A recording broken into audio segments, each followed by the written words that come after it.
Assalamualaikum warahmatullahi wabarakatuh. Saya Amelia Fariska dari kelas 4A Manajemen akan menjelaskan mengenai dampak perekonomian Indonesia secara makro akibat COVID-19 dalam pendapatan nasional, pertumbuhan ekonomi, perdagangan luar negeri, dan pengangguran.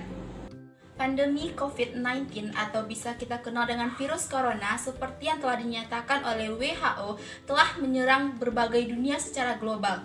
Tidak hanya Cina, akan tetapi telah menyerang seluruh dunia termasuk negara Indonesia. Indonesia sendiri terkonfirmasi pertama kali kasus positif pada tanggal 2 Maret 2020 dengan dikonfirmasinya 2 orang yang tertular dari warga negara Jepang. COVID-19 atau virus corona semakin bertambah, tidak hanya menyerang dalam sektor kesehatan, tetapi telah menyerang yaitu sektor perekonomian Indonesia secara makro dalam hal pendapatan nasional, pengangguran, perdagangan luar negeri, dan juga aspek-aspek lainnya. Dalam hal pendapatan nasional, sebagaimana yang disampaikan oleh Menteri Keuangan Sri Mulyani, beliau mengatakan bahwa dua proyeksi buruk ekonomi Indonesia pada triwulan kedua tahun 2020, pertumbuhan ekonomi Indonesia mencapai titik minus 3,8%. Hal ini sesuai yang disampaikan oleh lembaga internasional, salah satunya adalah Bloomberg, Median, dan Moody's, menyatakan bahwa pertumbuhan ekonomi Indonesia mencapai titik 3,1%. Tersoroknya perekonomian Indonesia ini dipaparkan melalui anggaran pendapatan belanja negara.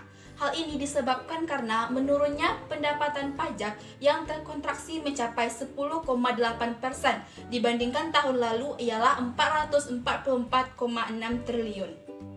Ini merupakan gambaran data mengenai pajak yang mana PPh migas terkontraksi sebesar 35,6% dengan realisasi 17 triliun, sementara PPh non-migas terkontraksi sebesar 10,4%, lalu PPN menurun 8,0% dengan realisasi nominal sebesar 160 triliun. Selanjutnya, penurunan pendapatan nasional dan pertumbuhan ekonomi akibat dampak dari COVID-19 ini dilihat dari menurunnya yaitu pendapatan usaha mikro kecil menengah atau UMKM.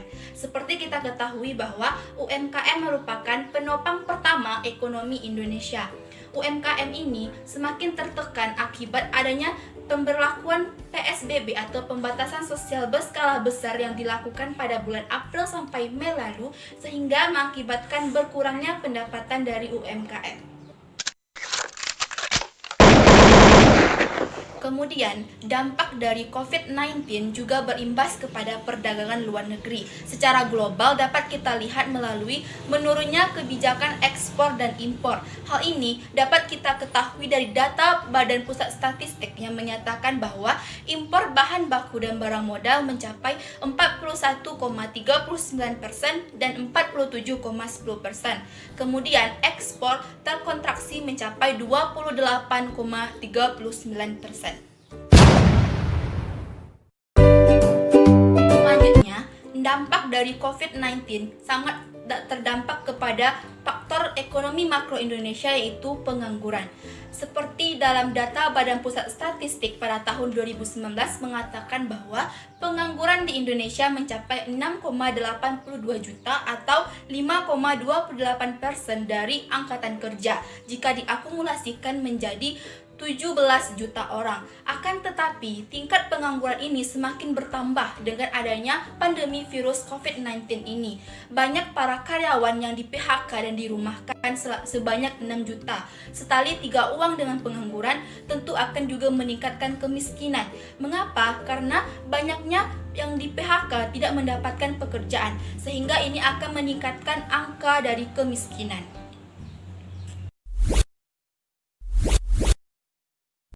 dampak dari COVID-19 atau virus corona ini juga berimbas kepada sektor keuangan dan perbankan di Indonesia. Hal ini dapat dilihat semakin meningkatnya masalah kredit atau non-performing loan. Seperti contoh adalah Bank BRI. Bank BRI mengalami penurunan laba bersih dari 8,9 triliun menjadi 8,17 triliun.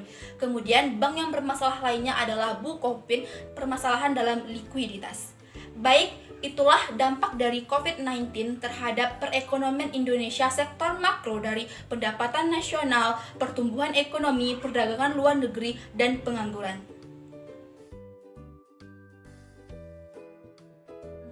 Hal yang dilakukan oleh pemerintah dalam menanggulangi dampak COVID-19 ini, kita ketahui bahwa pemerintah telah menerapkan kebijakan baru yang dikenal dengan istilah new normal atau kehidupan era normal baru. Ini diharapkan dapat meningkatkan kembali kelesuan perekonomian kita selama beberapa bulan yang lalu. Akan tetapi, kita lihat semakin hari kasus pertambahan positif semakin bertambah.